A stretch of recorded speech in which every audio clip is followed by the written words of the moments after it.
distinctly heard women's voices, more than one woman, talking in the ladies' room back there. Shit get crucial.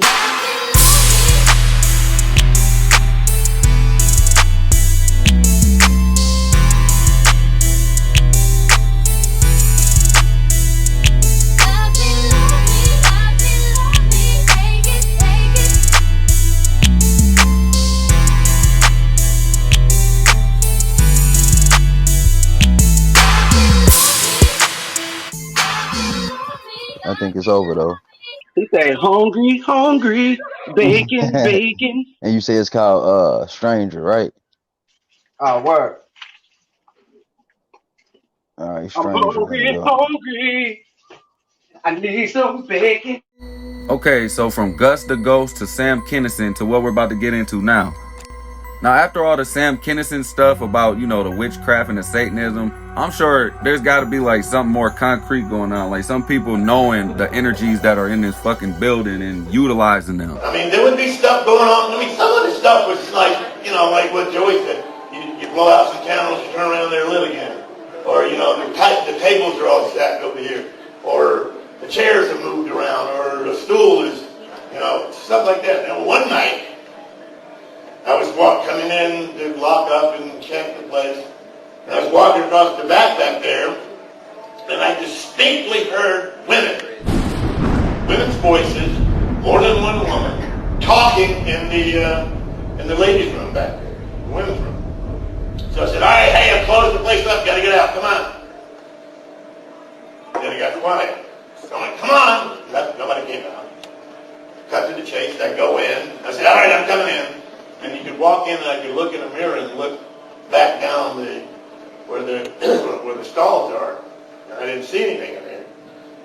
So I went, well, maybe somebody's in there up, you know, with their feet up on the commode. So I actually went and pushed every stall open to see. And when I got to the last one, I knew there was going to have to be somebody in there. Pushed it open, there was nobody. And I just went, just stuff like that. Now, could it be that these grounds of the Comedy Store is haunted, and that's why people seeing sightings of all these ghosts, because it's just naturally happening like that? Or is there people who know how to manipulate these energies and actually summon shit from this dark soil, basically? Now, we're about to get into this story, let Joey Diaz tell it, that is very similar to the one George Lopez told on the last episode. I said by the garage. It had to be like 3 feet in. But there's something about 3515 given that terrace that's always bothered me. Still till today. Wow. My mother died there. I found her in the kitchen. You know, what that house had become. Well, who lives there now? A family. When me and Lee were there. An older Hispanic family, They right? were an older family, but they had it since Who's my Lee? mother died. Lee. His name is nice Lee. to meet you. That's Bob. That's Lee. That's you are Lee, huh? Yes. That's my bad, dude. No worries. I think you thought his name was Jimmy? I don't remember, but I the whole time I was thinking, what the fuck's this guy's name again? Yeah, so when Lee and I went... Hey, Lee, what's up? Nice to see you, Good buddy. to see you, When man. Lee and I went and shot the documentary, some people came and they go, no, I think the people bought that house when your mother died. They were the first people that bought it. And they still live there. But I would like to buy that house and There's nothing you can do, though. tear it down. No, but even if you build something back up in that the ghost is still there. No, I could do something. You could bring like Indian chiefs. And fucking, you can give it a try. Oh, yeah, have the people dance on it and shit. I know my mother's in that house. I know my mother's tormented in that house. I know that she's in there. I would give her peace of mind. I've always thought about that. And I can't believe how cheap the like my friend's dad died. He's got a 2-floor fucking house in North Bergen. It's $400,000. Yeah. North Bergen is a throw rock from New York City. Is it still safe? The house in the neighborhood is safe. Everything's safe. You would have to tear the house down and build a new house. But the property... Yeah, communicating with the dead and stuff. Now you're getting into stuff. No. Don't I say I want to communicate with nobody? Listen, you're talking about the wrong dude. No, but you want to... What do you want to do? I would like to buy that house. That house meant a lot to me. I know, but the thing is that no matter what you do with the house, you tear it down, you wipe it out, you build something else on there, the spirits are still there. You believe that? Yeah. Okay. It's not in the wall. It's not in the concrete. What makes you believe that? Just I'm not doubting you. I'm not arguing with you. Because we're dealing with a different plane, my friend. Okay? They're on both planes, right? So you have to go to the second plane, take some sort of machine. Maybe Duncan Trussell knows about one. No, which the Cubans call El Mundo de la Verdad. Get that. That they went over to the world of truth. While all of us can't believe shit that we can't see with our own two physical eyes and shit because our third eye is calcified and pretty much damaged, these guys in Hollywood actually practice opening that shit and actually getting their pineal glands cleansed and all shit. They could see this shit. And not saying these guys specifically, because you got to be like really healthy to have all that shit cleansed, but you can have breakthroughs. Like your shit will accidentally work a couple times. Like a motherfucker be like, damn, I swear to God I seen something. That was a breakthrough. That was like whatever they put on you to cover it up, your power was so strong it kind of shot through a little bit. That's like the big secret with the elites and so-called elites in Hollywood and shit. The big secret is you. Your powers. What you can do when you're not calcified by their GMOs and all that bullshit. Yeah. I understand that. But I figured whatever was haunting me. Listen, Bobby Lee, you've been addicted to drugs. You've been addicted to drugs where you started hearing things. That's right. I've been addicted to drugs where I started hearing things for 27 years. You know, it's a mental prison. Now, I will explain this again like I did last episode.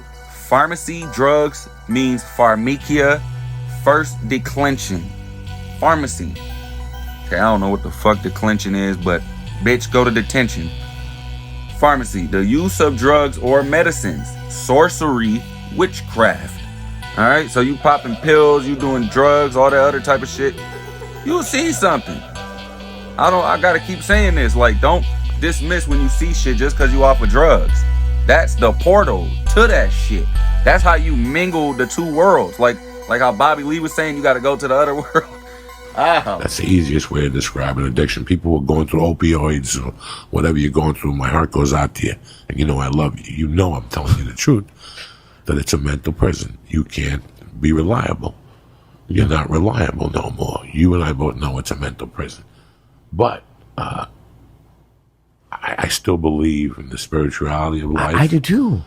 You know, like when I did The Longest Yard, where we shot The Longest Yard in New Mexico, there was a riot at that prison. And they killed 7 guards. And they shut the power down. And when they turned the power on, people thought that there was water. It was blood. It was a stream of blood from all the people they had killed. Until this day, they took the blood out and they paint the floor every year. But there was so much blood on the floor that the blood still comes up from the prison What the floor. fuck are you telling me this about? Because when we shot The Longest Yard there, they found out about that. The Paramount did. So Paramount didn't want no fucking problems. So they sent a Swami, a Hindu, a Catholic priest. I think I'm kidding you.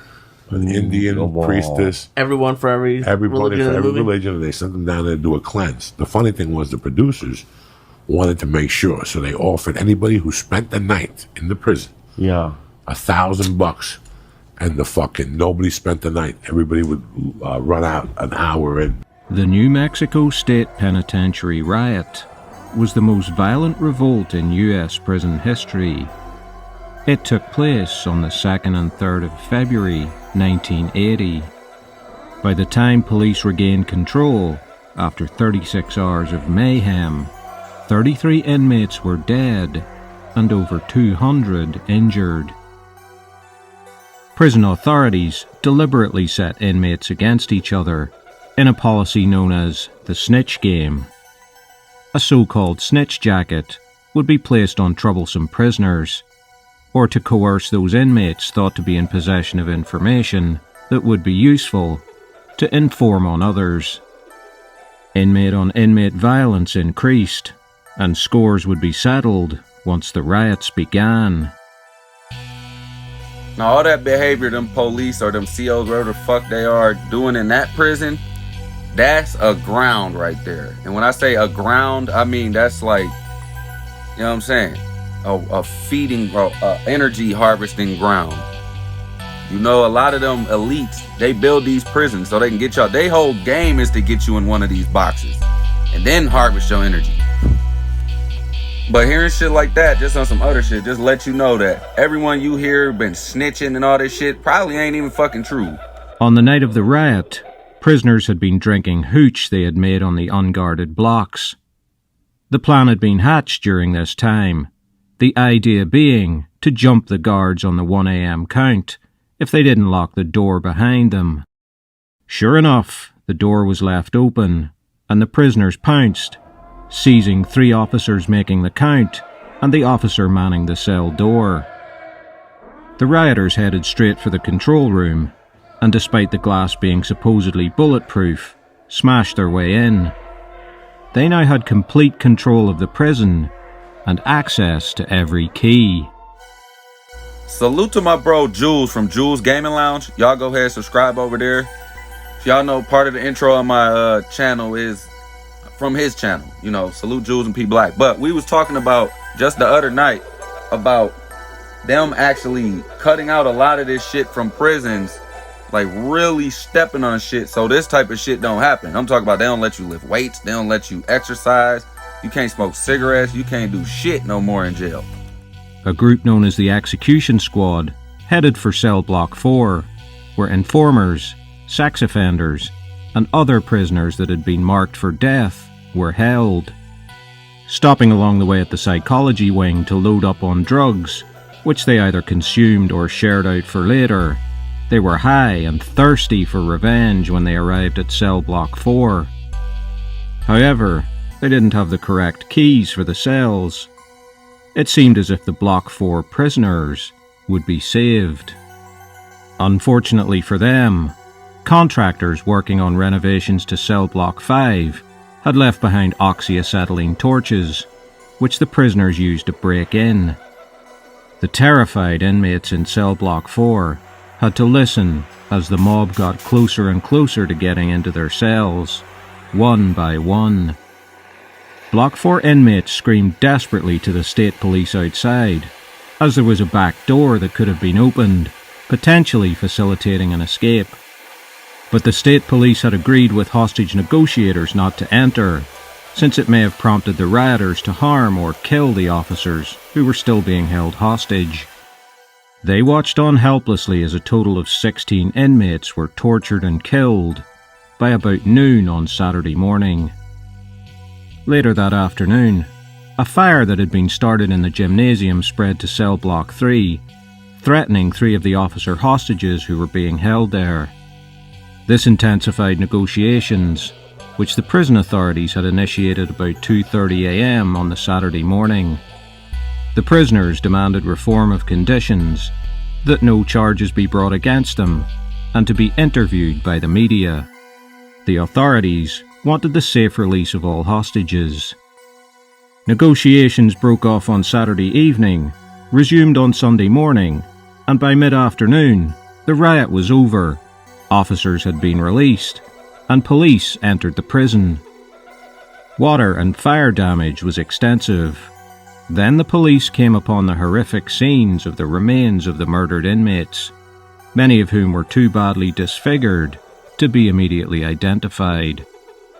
New Mexico's Attorney General was commissioned to report on the riot, and his findings ran to 200 pages. He concluded that the prison regime had made violent criminals even more brutal.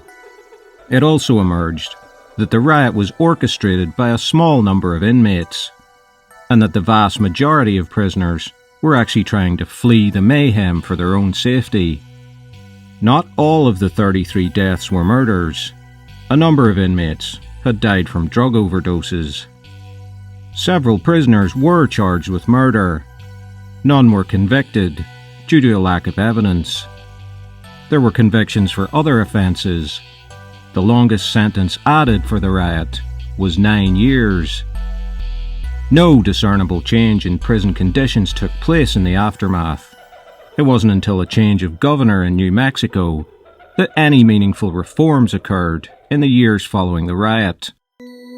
Oh, they say wasn't no reform truly for that prison until this guy, the Democrat, got out of there. Yeah, Government Bruce King was a Democrat, and it's always like Democrats had the worst policies in this movie. It's all entertainment. You know Mitzi, though, right? Mitzi hired a cleaner from Paris every year for like 30 years to clean her office, because there was apparently like things would levitate and crash against the walls in her office. Have you ever been inside her office? Yes. I've never seen it. and I've been there for 25 years. I don't You've think never seen the inside of that office? No. Yes. You've seen the inside. The inside of that office. I thought no she one was seen alive. This was 15 years ago when she used to come in 3 times a week. It. Yeah, I never saw. I was inside. a telemarketer upstairs with But they Ed clean. Mitchell. She would clean it every year, and she would say it still wouldn't be clean. No one could clean it. So what I'm saying is that who knows if these Hindus and these cleaners can do anything? Well, here's the deal. I was at the store one afternoon. I used to do Bob Oshak's job, who before that was Freddie Soto's job. And what you did was you basically fucking drove. You went to get her a tongue sandwich. You went to the hardware store and you made deposits at the bank. Yeah. That was your job, Right. you know? And you picked up shift with a little Mexican carpenter. Is he still there? Yeah. Yeah. I love him. Love him. But he's doing well in life, so he's a little fatter. Is he? He has more cheeks. I gotta go see him. And he was like, "Hey, bro, how you doing?" Yeah, he would be down there 10 after 9. Yeah, I washing like that and guy. I shit. forgot his name. What's his name? Emilio. Yeah, whatever. I was there one day waiting to go on a mission. And the weirdest thing happened. A van pulled up, like a handicapped van. You know, it had to be 2000, 2001, maybe. It's got to be 2 in the afternoon. And this van pulls up. Guy gets out of the car, kind of looks like me, a little thinner. And he opens up the 2 doors and he puts a wheelchair guy in the ramp and he presses a button and the ramp pushes it out. And the guy walks up and he's very friendly, the guy. He goes, "How you doing?" And I go, "How you doing?" If I was 40, 38 at the time, the guy had to be 80, 85. And his handler was about 40, 45. And they were very nice. But the guy asked me blatantly, he goes, "Is Mitzi here?"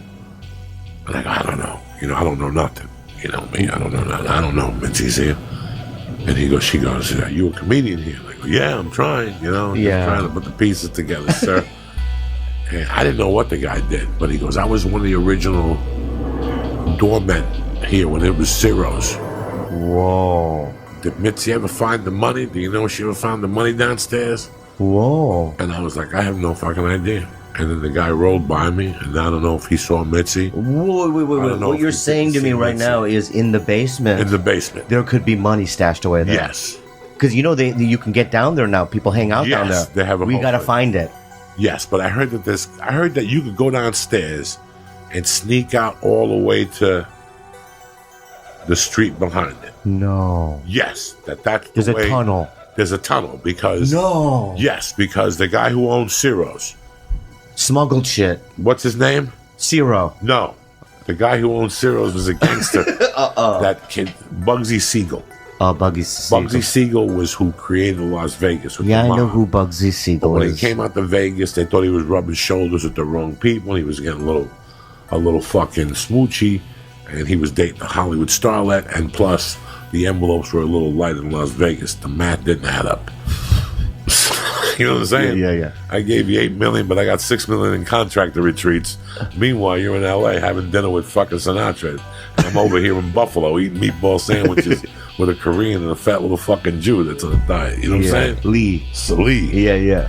What's it say? Who owns Ciro? Oh, I thought you. I thought. No, I think it was Bugsy Siegel who owned Ciro's originally. So they would kill people there. That's what I'm saying. They would kill people there. And that's the result of it. People got tortured there. Yeah. They had a room down there where they would torture people plus. And in the belly room, too, was an illegal abortion center. Did you know that? No. Yeah. There was an illegal abortion center, and that's why they call it the belly room. Okay, now everything is just adding up to one big liberal conspiracy. Now in episode 1, they spoke of a ghost named Ellen that was a doctor illegally aborting kids and shit. And we know most of these illegal abortion clinics did not exist because there were just doctors who needed to help people who couldn't stop fucking and just having kids. All right, you can't stop fucking, bring your kid here. It didn't go like that. A lot of these people was dealing with sorcery and shit. Okay? Nobody gives a fuck about everyone who can't stop fucking. Nobody. Ain't no woman on this planet that feels sorry for the who can't stop fucking. And I say that to say these people, these feminist agendas, all that shit, stop thinking they care about you. They just want your fucking energy, your blood, your fucking resources. But then some feminists be like, well, what if you were raped and you're forced to just have the baby? Let's just say we make the law to where the only way you can have an abortion is if you're raped. Then you open up that door for people to just make up things so they can justify having their abortions. And it's actually real simple, because a lot of people will counter that like, well, what, you're gonna just tell people to never have sex and shit like that? Look, people have to be responsible. You can't just let anyone nut in you and have a fucking baby. That's wrong. Jesus Christ. And that's why at times people have said this, if you spend the night there, you can hear babies crying upstairs. But can I just tell you something about that belly room also? And it brings up something, the scariest thing I've ever seen up there. Look, now Joey Diaz can't even believe it. And you know, before, when Bobby Lee mentioned him conjuring up demons, or you know, trying to, he kind of got offensive right there. Like, either meaning he was protecting it, or he didn't want his name involved in that shit. He really got a little irritated. It could go both ways. One night at 2 a.m, I was hanging out there, okay? And they go, you know, you can hang out here, but upstairs they're doing something, but you cannot go up there in the belly room. Like, it's closed. Who gives a fuck? He's like, there's something going up there. Do not go up there. But I went up there. You know, the back entrance, up the black. I opened up that back thing, right? It's pitch black in there, but I see candles, right? I swear to God, I saw this. 15 people wearing hoods and purple cloaks. Oh, okay, now we're getting somewhere. I knew some type of activity like this was happen in this bitch. Okay? And they're chanting. Right? And then, so I go back downstairs and I wait to see. They come down after the seance. You know who I saw? One of them was Lily Tomlin. Okay? The second one was Bob Zamuda. You know Bob Zamuda? And they were seancing Andy Kaufman's ghost.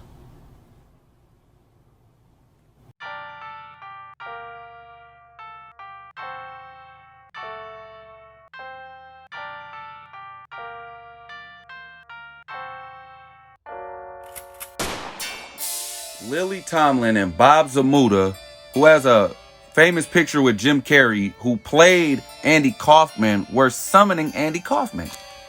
Bob Zamuda summoned Andy Kaufman, and so did Jim Carrey in that movie. Tell me he didn't. I think it's been a long process, and I'm not saying that I don't get caught up in the story, because the story is fucking compelling sometimes. But it was definitely an important moment in the process where I found myself subjugating Jim Carrey for Andy Kaufman and Tony Clifton, and then at the end of it looking for Jim Carrey again and having trouble finding him.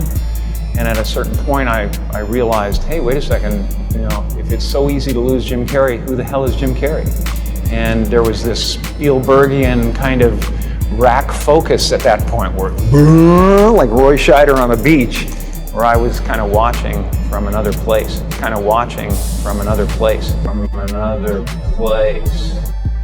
It sounds to me like just how everyone else does it, something was occupying his vessel and he was watching it happening. Now at this point, this shit shouldn't seem so damn far-fetched. I mean, so far the people involved in all this shit are really Democratic Party supporters and stuff, and liberal agenda ideologists. I just made all that shit up. This is only satire. It's all entertainment. And there's been a series of kind of awakenings I've had in my life, and you know, people chalk it up to depression and all that stuff. I think that, you know, grief and sadness and all those things are the ticket home to nothing. I think that was a part of the process. There's been several other awakenings, and yet still I have a lot of egoic attachments that pull my attention and focus. He just literally explained what I've been saying. A lot of people think all these celebrities is straight up demonic and they just worship Satan 24/7, all this shit. Remember what I said? A lot of the real high-ranking witches, they practice righteousness for the whole year until it's time to do the rituals so that demon they put in their body can experience all that harvested positive ass energy that it's here to feed on. And you hear what he said. Depression and all that shit is a ticket back home to nothing. These things come from nothing. They're here to get this light. Going back home is nothing for them. They want to advance in the frequency, which they can't, but they're still here to do that. I think, you know, the right marriage with the right character and the right guy who's going through something is essential, you know. Now I feel like when I'm playing characters or whatever, I'm painting or doing whatever, you almost have to, now I have to believe that I'm a character, that, you know, I'm playing a character who believes he's real. So there's an extra kind of leap of faith that has to happen, you know. I don't believe I'm real, but if I play a character who's struggling, which most of them are, I have to believe entirely in his plight. And this why the really good actors, they not just going in there acting. They really practice esoteric wisdoms and knowledges, and they're really bringing these spirits into the fucking world. They're not going in there as themselves. Ask Beyonce, ask all these other people that said they transform into something every time they're on the stage. And people could say that's just a metaphor for like, I'm in my zone type shit. Like I done transformed. No, it's not. The highest ranking elite artists or celebrities and all this shit, Hollywood, whatever, channel energies and spirits. When Mitzi's funeral, in Mitzi's funeral, so Al Madrigal goes, you know, everyone's there, right? Yeah. And so Al Madrigal goes, hey man, let's just sit over here to the side. But for some reason, when we sat down, like all the cool comics sat with us. So first Bill Burr, right, and a couple of other people, and then Jim Carrey walks, and there's a gap between me, Bill Burr, and a bunch of people. Jim Carrey sits right next to me. I go, Susan, are you? Oh, sad. We funeral, are you? Right? And he takes his hand, and he puts it on my back, and he kind of just rubs it. Oh, nice. And I'm just like, oh, this guy is so fucking cool. He's very connected. He's to like a really cool, connective kind of. You can tell you could tell he's very in the moment. He's very present. Yeah. I embarrassed myself when I asked him one time. I said, Jim, where are you living now? And he, so stupid. Yeah. Why? Yeah. And he was like, I'm kind of everywhere, man. And I was like, I know. Why did you ask Why am I that? asking a billionaire where he lives? Why did you ask that? They live wherever they need to live. He can live here. He can live there. He can live in LA for half the year. He can live in Canada. Or he's mastered himself and his spirit can leave his fucking body. You know, as most of the old school comics say, that the club is built over one of the portals to hell. And one night, I was coming in to lock up and check the place, and I was walking across the back there, and I distinctly heard women's voices. And they were seancing Andy Kaufman's ghost. Did it work? I don't know. I didn't stay up there long enough to know. But what I'm saying is that there's something about that belly room that is a portal of something. Now let's get back to Lily Tomlin, who is friends with Dolly Parton and Jane Fonda, right? Now through this bullshit entertainment video, we've been drawing comparisons between the donkey party, the Dems, and Satanism, right? You know, basically the Satanization of society. And yes, that's a real fucking word. So with these people that's actually doing seances at the Comedy Store and shit, you know, these be the same people that support this shit going on right now. Let's check it out. Why are you laughing? I'm finally going to get my vaccine. I'm so excited. I've been waiting a while. I'm old enough to get it, and I'm smart enough to get it. I even changed one of my songs to fit the occasion. It goes, vaccine, vaccine, vaccine, vaccine. I'm begging of you, please don't hesitate. Vaccine, vaccine, vaccine, vaccine. 'Cause once you're dead, then that's a bit too late. I know I'm trying to be funny now, but I'm dead serious. Now this is Dolly Parton, close friend of her, right? Lily Tomlin and Jane Fonda, right? Now you see how she just did that little song, like how Juvenile and Mia X did that back that vax up thing. She just did her own. So that lets you show that the people that's in control want these motherfuckers to really get y'all hyped up about the shit. They making songs. They fucking telling you you're dumb if you don't get it. Like, it's all type of shit. It's all entertainment though and bullshit. But let's check out Jane Fonda real quick. We can stop fascism. We are at a point where we can, this is a crossroads. It's an existential crossroads. And we are people who can help determine which way humanity goes. What a great gift. What a tremendous opportunity. We're just so lucky. We have to use it with every ounce of intelligence and courage and wherewithal we have. Because you're absolutely right. This is it. Okay, now you heard her say we got to fight against fascism and all that shit, right? That's the Donald Trump, who they think Donald Trump and them is with, right? Now watch what she say next. Because you all know that we kind of like, damn, I don't know how to say this without even editing myself, but this whole shit was a rollout for the left, right? Check this out. This is it. And, you know, I just think COVID is God's gift to the left. It's God's gift to the left. It's God's gift to the left. It's God's gift to the left. It's God's gift to the left.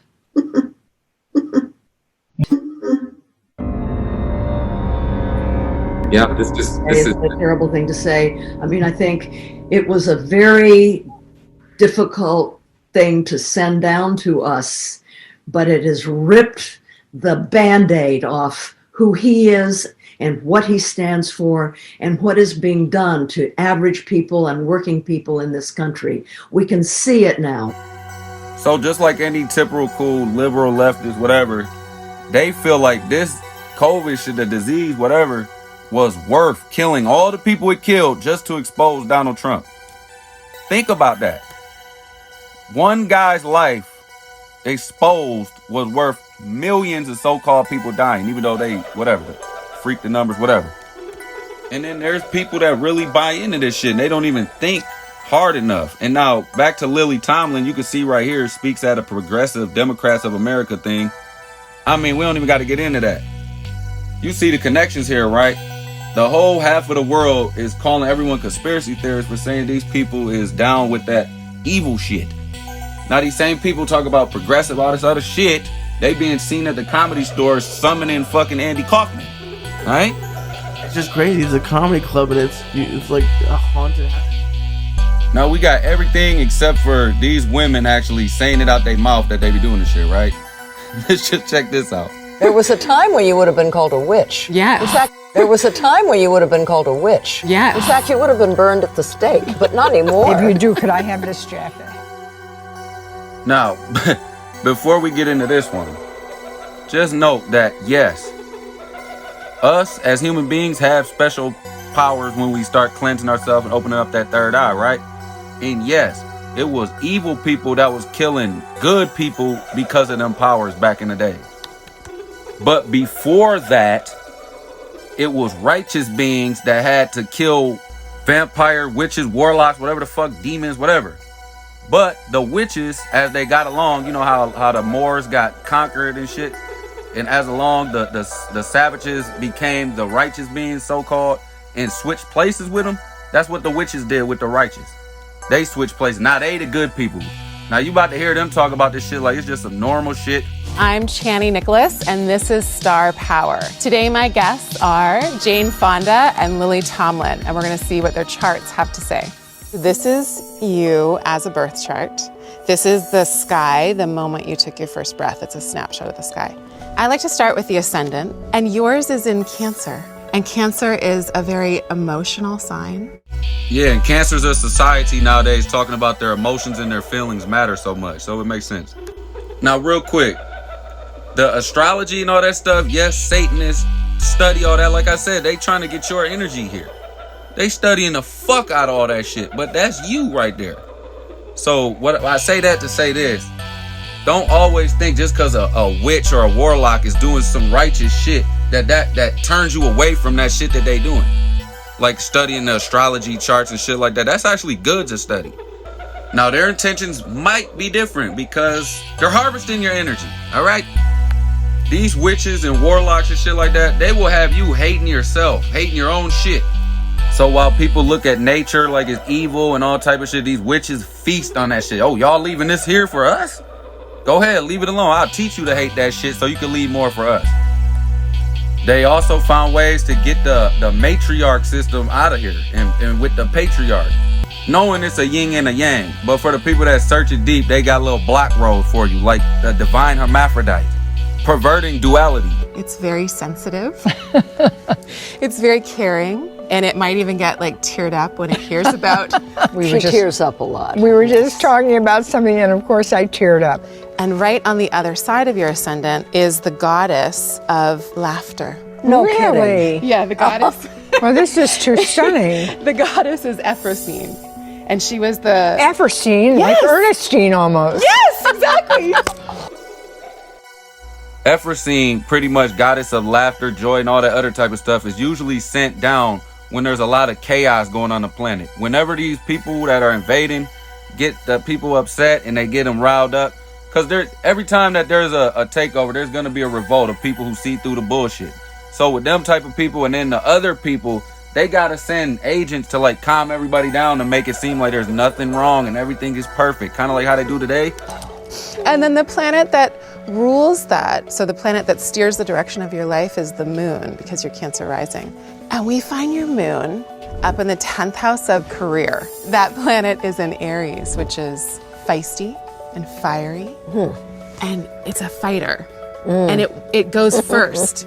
So on your career point, you have the asteroid Hermes. And Hermes is the communicator, but also the trickster, the shapeshifter. Oh, this is choice. Do y'all feel me knocking? Look at how they... oh, man. And I know it's people that's just like, man, that's just what the shit is called, man. You look at too... all right. In what positive universe does a deceiver exist? You know what I'm saying? She's got so many people living in her. Right. Yeah. And so this kind of shape-shifting energy that you're able to communicate through all of these different personas. And then your sun in Virgo, Virgo's very internal. And it's always trying to figure out what's wrong, what doesn't fit, what isn't working, how to get it right. Oh boy, that's true. Yeah. Oh yeah, gotta do it again. Let's do that again. Yeah. Just to do some little thing. And interestingly, on your marriage point, you have the asteroid Wagner. Really? Yeah. That's her 48-year partner, is Jane Wagner. What does that mean, asteroid? So there's like the thousands and thousands and thousands of asteroids, and they're just named kind of randomly. It's just this rock that someone named Wagner that just happens to be on her marriage. That is amazing. That is so You've far got to tell out. Jane that. That she's just an old rock.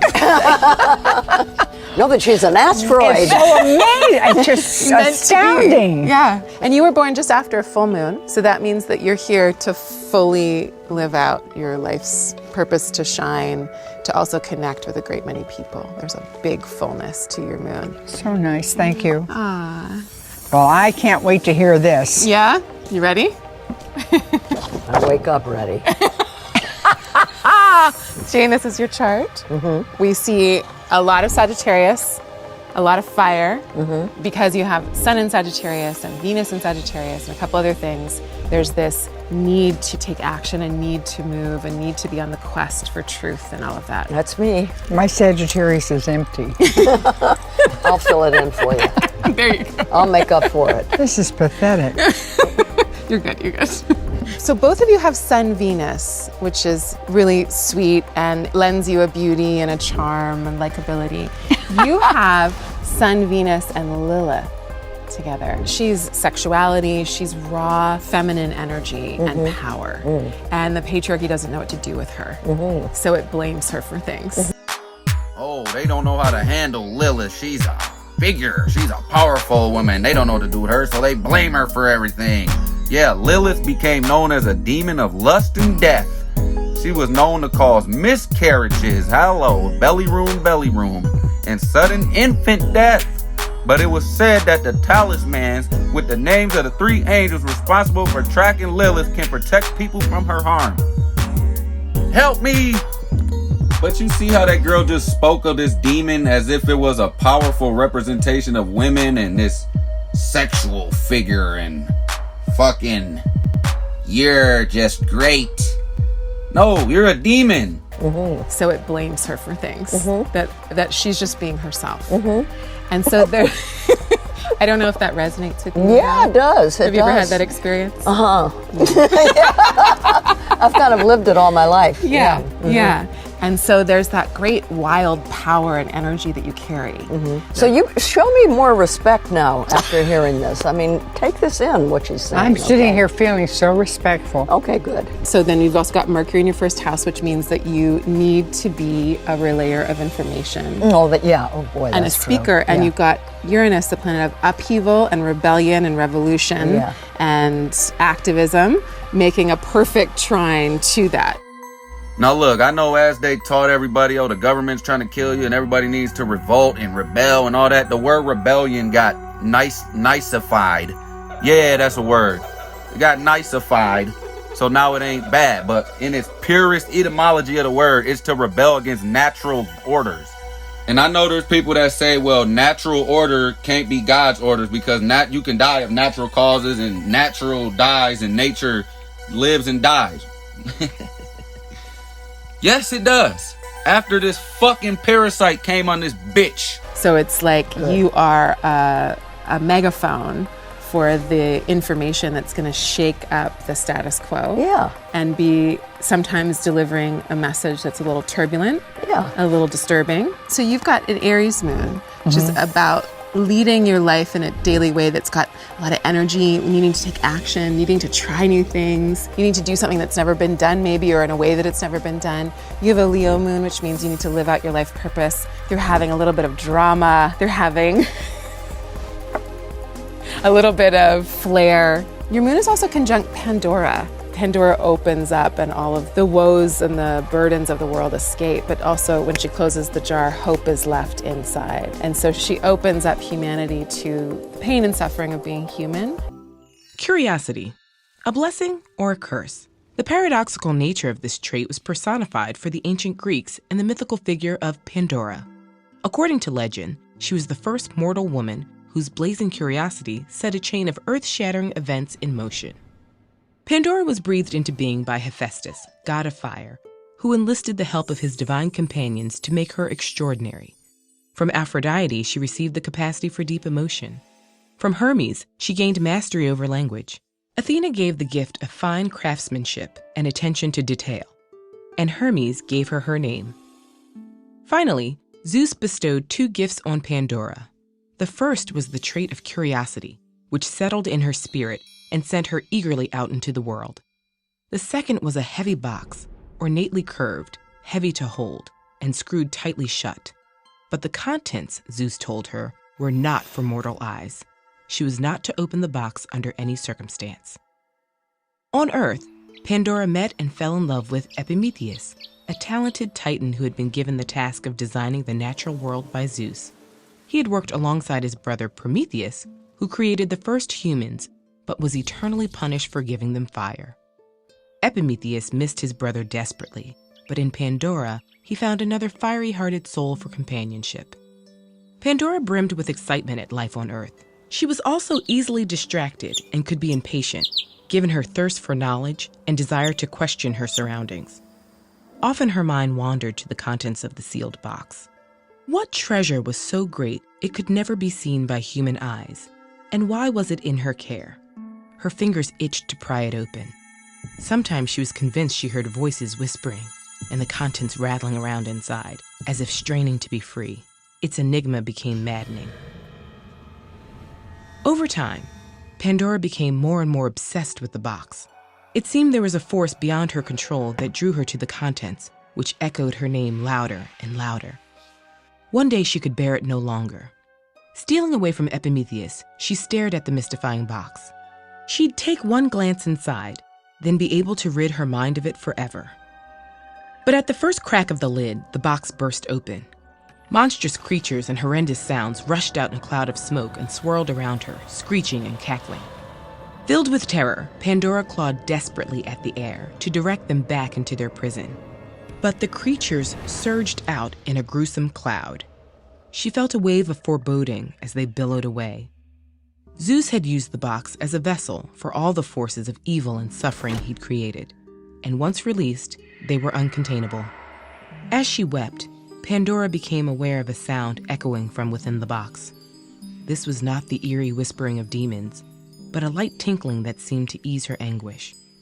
When she once again lifted the lid and peered in, a warm beam of light rose out and fluttered away. As she watched it flickering in the wake of the evil she'd unleashed, Pandora's pain was eased. She knew that opening the box was irreversible, but alongside the strife, she'd set hope forth to temper its effects. Today, Pandora's box suggests the extreme consequences of tampering with the unknown. But Pandora's burning curiosity also suggests the duality that lies at the heart of human inquiry. Are we bound to investigate everything we don't know, to mine the earth for more? Okay, now that was the story of Pandora's box. Now, do you see how they niceified that shit at the end? Well, it's just a story about keeping you from the unknown. Even though, because our spirits know to keep searching for truth and stuff like that. So we know what they say is resonating with us. The fear of the unknown is some shit we need to actually go check out. Not Pandora's box, though. Don't sit there and pervert that shit.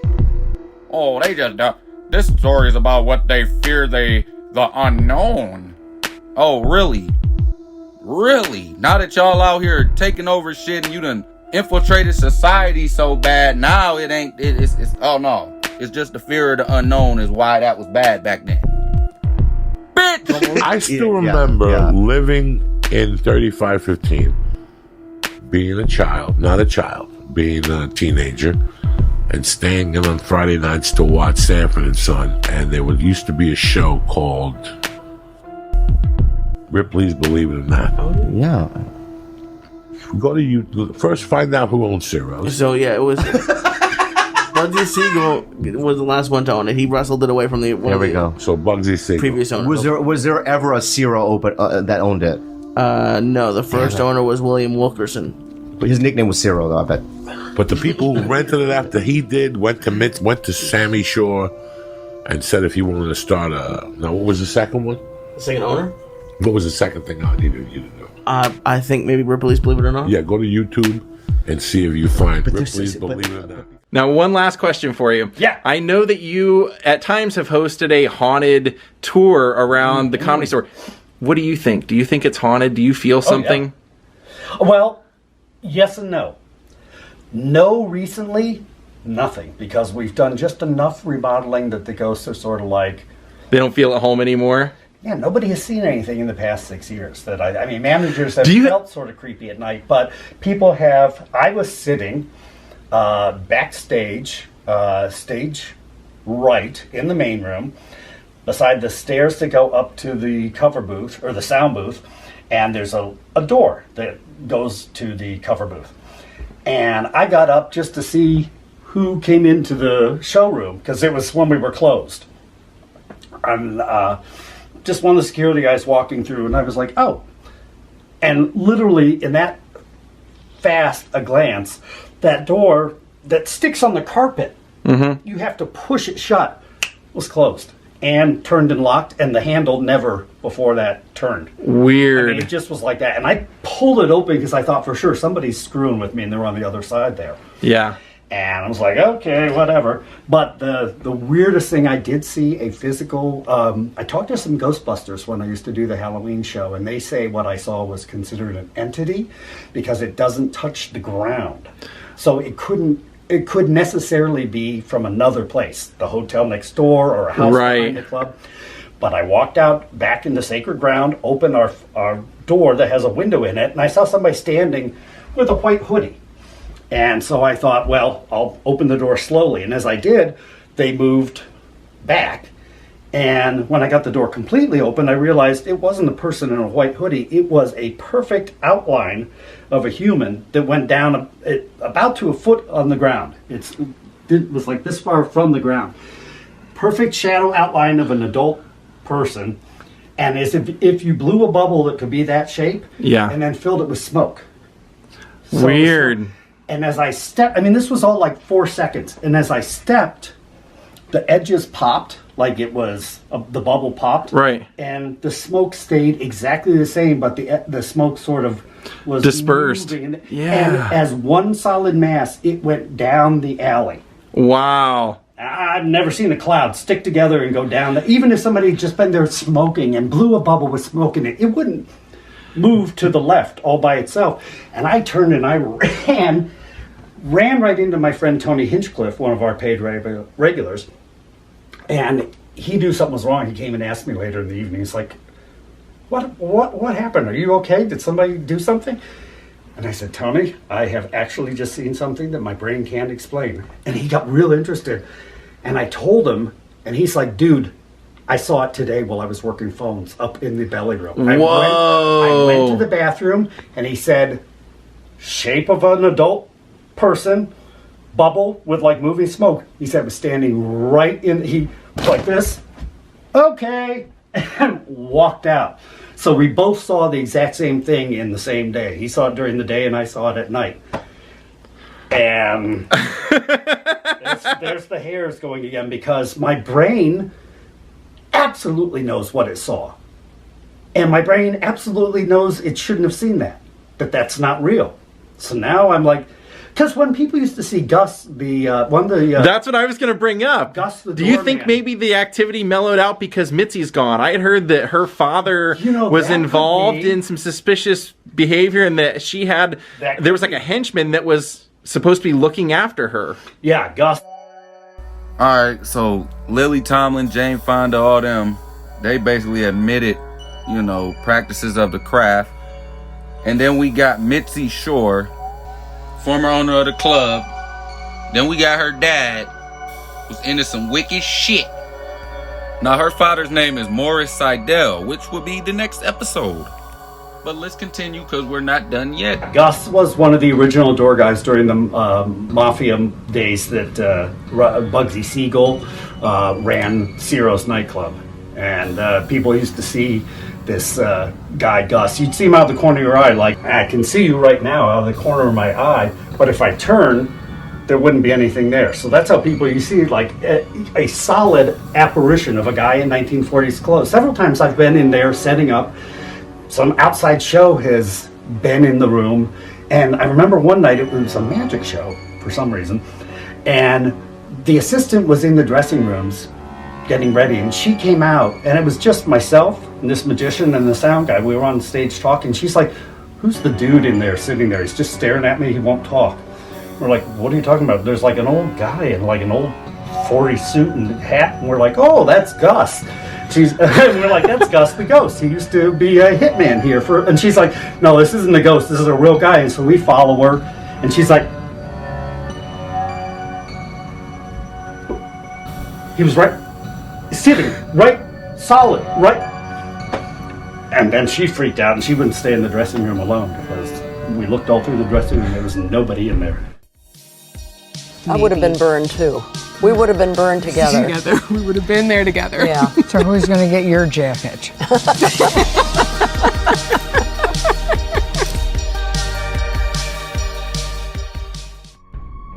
Okay, now these women know they would have been burnt at the stake. Now I showed you their policies and all type of shit like that. So you can say, okay, there was good witches back then, there was bad witches. Good witches practice, positive and morals in nature.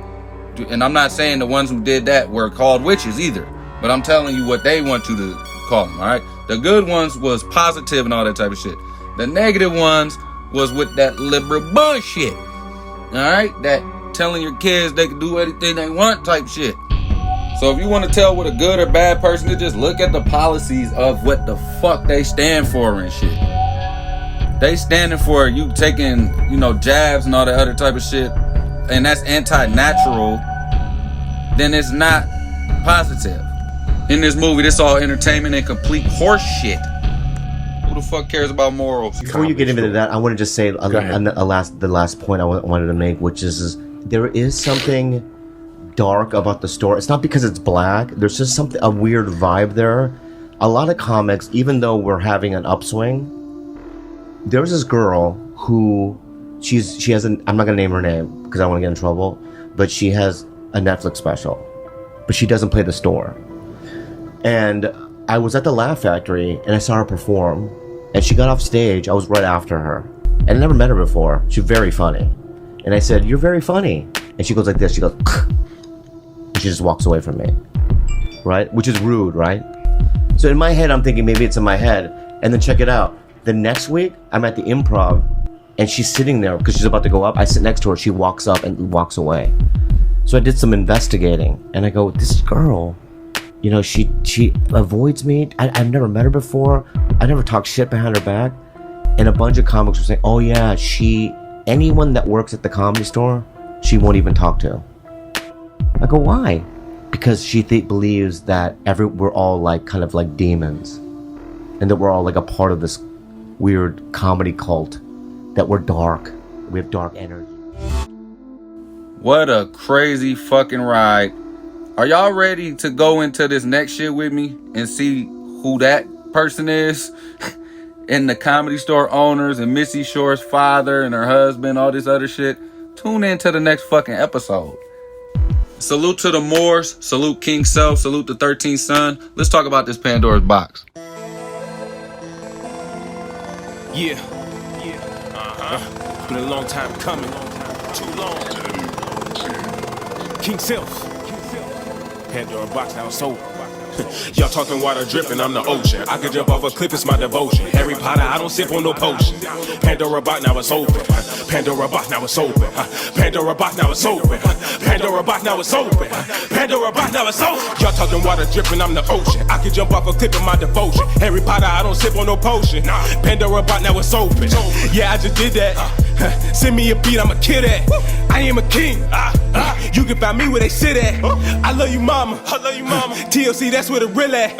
I know the evil. I used to be where they did that. I am the truth, son of the sun. Yes, I admit that. I got a problem. I rap and come from my heart and they feel that. Look at me stopping. Y'all niggas tripping like Dr. Robotics. Walk like a shepherd, so I don't do sauces. And y'all talking knowledge like that's a new topic. How is my topic so tropic? I am no rookie, no novice. I really do this, I promise. I don't need no comments to talk to a goddess. Every beat I'm gonna demolish. Tibet hitting with my knowledge. Yeah, I am the sun, I'm the hottest. I am the rarest, you saw it. You saw it? You gonna perish, you lawless. I'm just talking, being honest. 13 love, gotta pay homage. The S on my chest is symbolic. Get him. Doing this before the prophet. I see what's like optics. I'm not stopping, no stopping. I used to run from the cops and jumping over fences with people, no stopping, no stopping. I can find all your weak spots and hit you with that uppercut combo, no blocking, no blocking. You think you hard, but you not. You dealing with an extraterrestrial Marvin the Martian. Carbon the carpet, stay with nature like gorillas and Tarzan. You gon' feel this, I don't care if you guard it. This is King Self, he not coming to bargain. Nah, I'm at their neck, I'm golden, I get respect. I walk like I'm some type of sergeant. You think the way that I'm rapping, they come and arrest me and charge me for some type of arson. My lyrics hard like an onyx. Super fast speed when I sonic. Y'all niggas still talk ebonics. Atomic, I'm rapping hydraulics. Far realer. You a scamming car dealer. Y'all only talk about that modular. I talk about that heat breathing Godzilla. When I was young, I didn't have nothing to eat but hot dogs and oodles and noodles. Television was a privilege. I wrote a bunch of books and drawing the doodles of doodles. When I was young, I had to learn how to cheat. I tapped into all the computers. Who is King Self? He coming strapped with the truth and even influence the shooters. I'm really cool with the losers. I'm really true with the bruisers. Son of the sun, came from the sun, hit a seducer Medusa. I'm really cool with the losers, but I'm a winner, nigga. Y'all really cool with confusing. I can't defend a nigga. Nah. Now let's get technical. If you asking for forgiveness, don't ask for a miracle. You living typical, it's so pitiful. I told you the spirit invisible. My point is pivotal, I'm so critical. I told you I'm secretly lyrical. I'm so cynical with the lyrical, subliminal, biblical parables. I guess I write in the heated, don't even read it, I straight up delete it. Rapper King Self was way over conceited. Every song I write, I feel uncompleted. Where was you at when I was defeated? Where was you at when you was really needed? Showing you pain, but you couldn't even see. Now these lyrical bullets too hot for to read it. Now these lyrical bullets too hot for to read it. Ha ha. Y'all know what y'all listen to, man. What they listen to? King Self. Upper hand.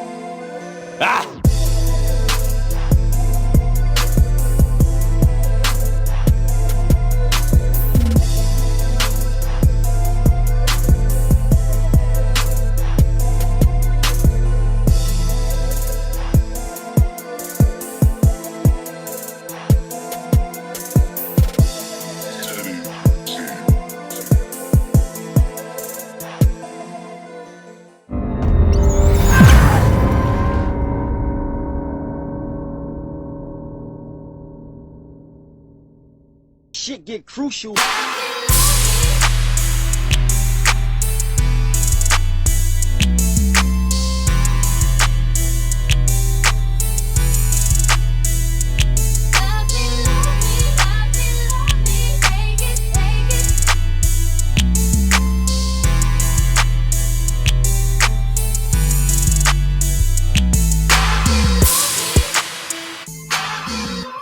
I think it's over though. He say, hungry, hungry, bacon, bacon. And you say it's called Stranger, right? Oh, word. All right, I'm Stranger. Here we hungry, go. hungry. I need some bacon.